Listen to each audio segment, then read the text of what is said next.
Hi, Glenn here, Monster Guitars. I know it's been a while since the last video. That's because I've been spending a bit of time and energy building up one of my other YouTube channels. This one is called The People's Carpenter. Feel free to check that out. But I am back and putting a bit of effort just now into getting some material out for Monster Guitars. You'll remember this guitar, maybe, Old Brass, which in general I think is very nice, but I had that mishap that I repaired, and the repair wasn't perfect. Well, I decided perfect isn't really something I wanted to compromise on with something so visible. So I've just decided to put this body aside. I might use it one day, but I've made a new body for it, sitting over there. So, sometimes you just think, no, that's not good enough, I want to do it right. This video is mostly about brass frets. Can you use brass frets on an electric guitar? Yes and no, depends on what you mean by brass frets. I'm using them on this guitar and they're kind of brilliant. I'll show you more about these brass frets in this video. So that fix that I did, that recovery from that silly router mishap, was okay, but it's flawed, not perfect, and I knew that I was really only going to be satisfied if I just made another body from scratch, so that's what I'm doing. So I've almost got this replacement body to the state where the previous one was when I became dissatisfied and decided to do a new one. The only thing I haven't done yet is the recess around the control cavity. Oh no, actually I haven't done the hole for the output jack either, and I'd better not make the same mistake with the router this time. I don't think I will. I just wanted to pause and comment.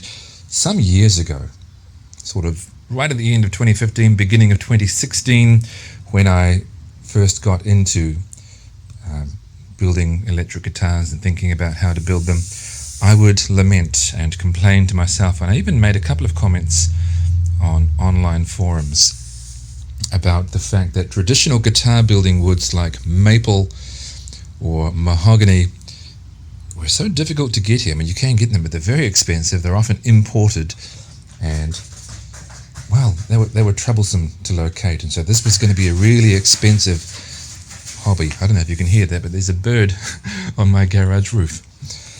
Well, it is an expensive hobby because of all the tools, but that was a misguided concern of mine. This is not maple or mahogany, it is rimu, and in my humble opinion, it looks so much nicer than maple or mahogany. It's recycled native hardwood. It never occurred to me, just forget convention, forget what traditional electric guitars were made of. Remember, they were made in the UK, made in the USA with woods that were available there. Maple, mahogany, ash, and so on. But you can't get those things as easily here, so look at what you can get, and what you can get is actually spectacular. It's a misguided concern. There's no need to not do it just because you can't use the same woods that everyone else has used. So this is a fretboard that I bought pre-inlaid and pre-slotted, but it wasn't shaped, so I've just used my radius sanding block now with increasingly fine grits to radius and smooth it. Now once you've done that, if your board came pre-slotted, you really should then use a fret cleaning tool like this one to clean out the slots, because there will be a lot of dust. I turned it upside down and gave it a few bangs, but you won't get all the dust out that way, and it could interfere with the frets being seated properly, so you really want to give your frets a good clean out.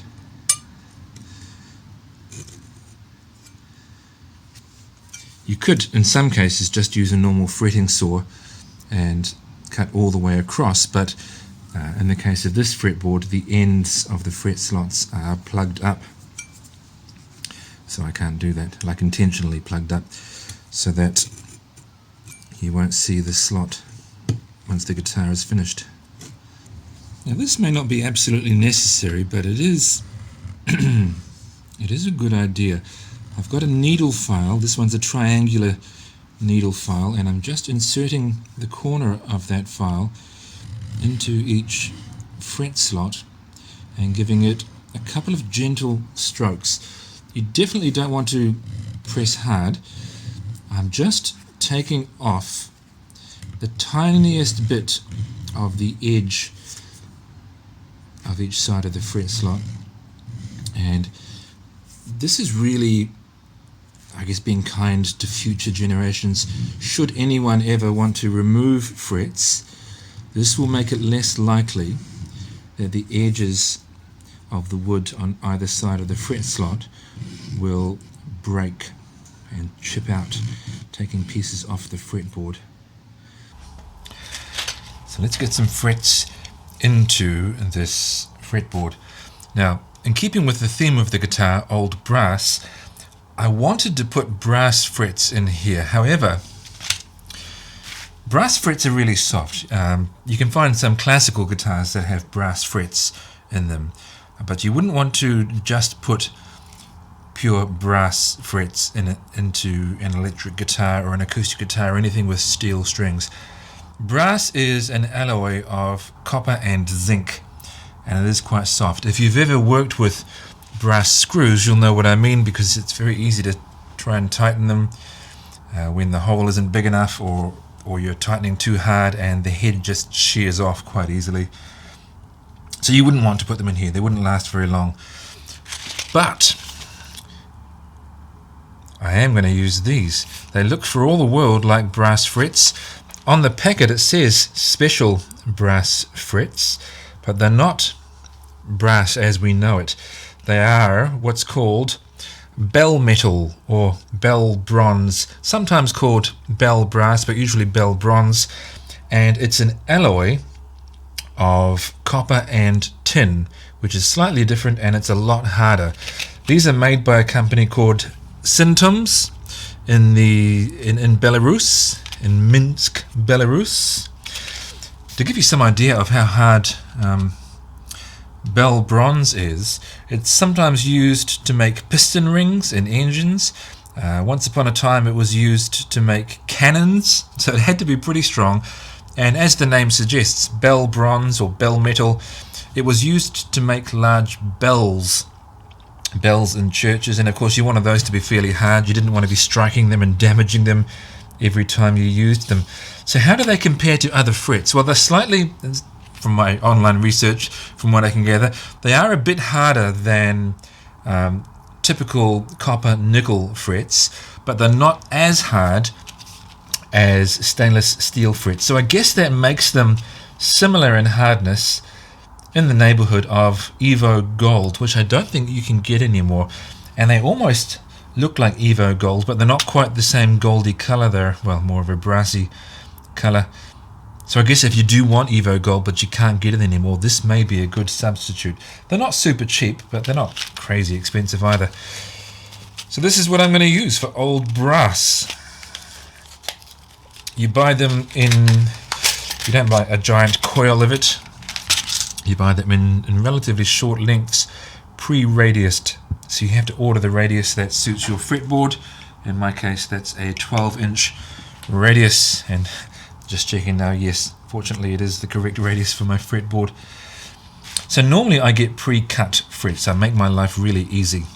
So I'm actually having to work for it a bit more now.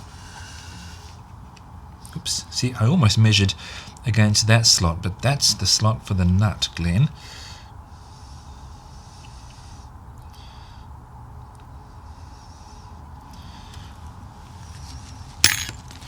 Okay, yep.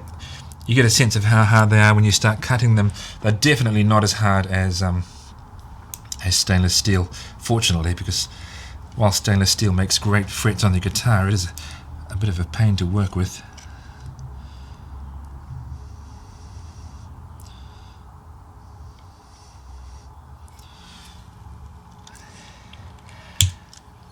The only annoying thing about the fact that it comes in set lengths like this is that you're going to get some wastage. I paid for that and I can't use it for anything.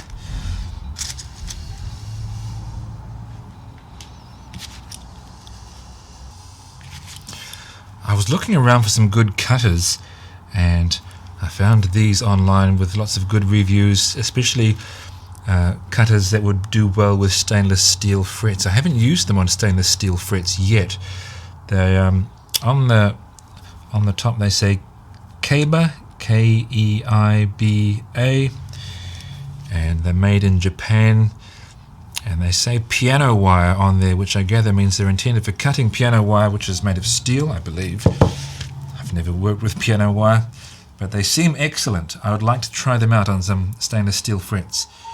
Okay, so I can see that this would have been enough for 24 frets, but no more. And when would you ever want more than 24 frets? Well, I suppose sometimes. I saw a crazy Alvarez guitar once that had something like, I don't know, maybe 27, somewhere between 27 and 30, but okay. Gosh, there is lots of work involved in fretting when you don't buy them pre-cut, because now I'm going to have to start trimming and cutting away the tang. Dear. I don't think this thing will cleanly cut away the tang either. I will have to do some sanding or filing.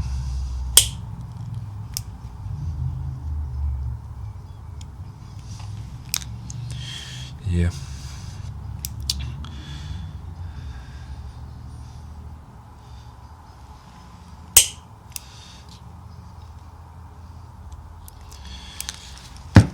So that mostly cuts away the tang, but they're not quite flush cutters.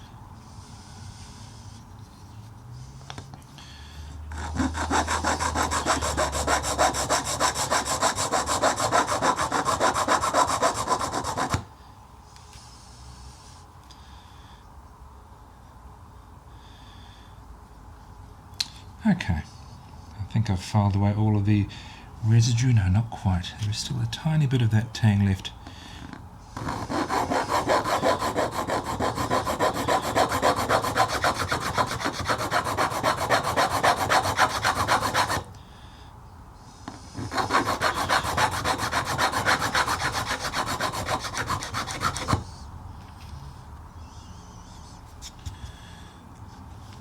Okay. That is pretty good. Yep. Okay, now we'll do all the rest of these. So it is, fairly labour intensive, especially for someone like me who doesn't normally do their frets this way. That's a fairly laborious task, labour intensive. I managed to get a pretty good process done though. Once I've snipped off the parts of the tang that I wanted to with my nippers, I then used this piece of wood with a groove here to sit the crown of the fret in the groove, and then I used my diamond file to file off the rest of the tang. So that worked pretty well. Most of the time I press my frets in using the fret press insert for my drill press, but I'm just not this time, because you don't have to have one of those, even though they're nice to have.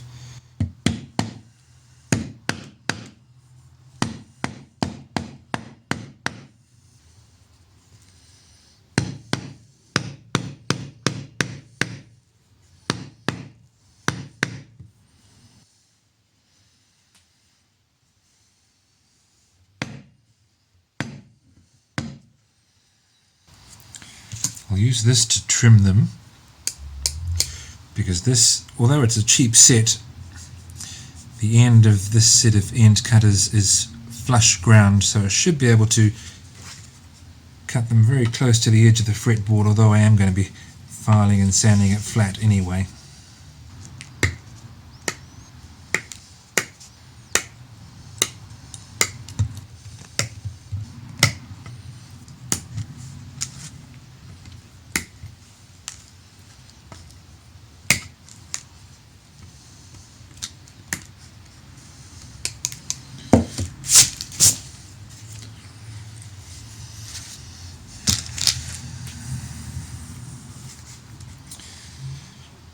Nice. it's a bit of a different experience looking at a fretboard that I've just produced with, well, you know, a neck that I'm building with these frets in it, because I've never had frets of this colour before, but I like them a lot. They almost seem to clash with the pearl white inlays somewhat, but I don't think it'll be that much of an issue when the other brass features are on the guitar. I do like the look of them. I've got another guitar with brass features lined up, and I have another set of this Sintoms special brass fret wire to use on that. And on that one I plan on actually making the inlays myself out of something including brass. You'll see about that project when it comes around. Nice, okay. Still a bit more fretwork to go. But yeah, there we go. Sintoms Bell Bronze frets. I like the look of them. I like the hardness of them too.